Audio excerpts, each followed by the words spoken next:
The midterm review is a platform where money is reallocated where there is a need. But the finance minister pointed out that the midterm review is not an efficient way of budgeting.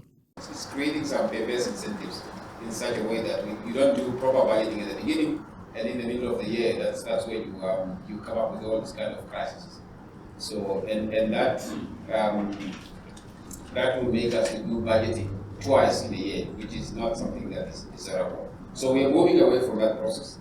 The main purpose of the midterm review is really to set the policy agenda for the next budget. So what should we include in the next budget? And therefore it's very important for us to have this conversation now, because when we announce the policy agenda in October, November, that policy agenda is informed by these types of conversations that we have with you. And therefore, when we grab the numbers towards the end of the year in December and in January, this is basically then becomes a number crunching exercise. It's no longer an issue where we are discussing policy matters. He said the budget discussions on the housing policy can now commence following its approval last year.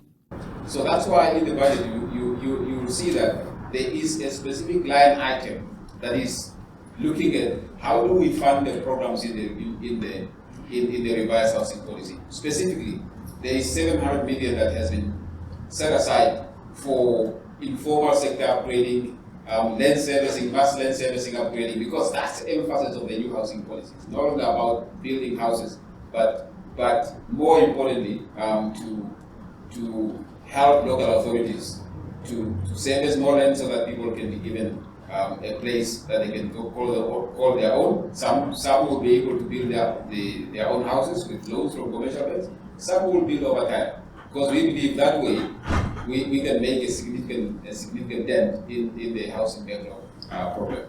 Shiimi said government is also paying attention to infrastructure development to include other projects than roads development.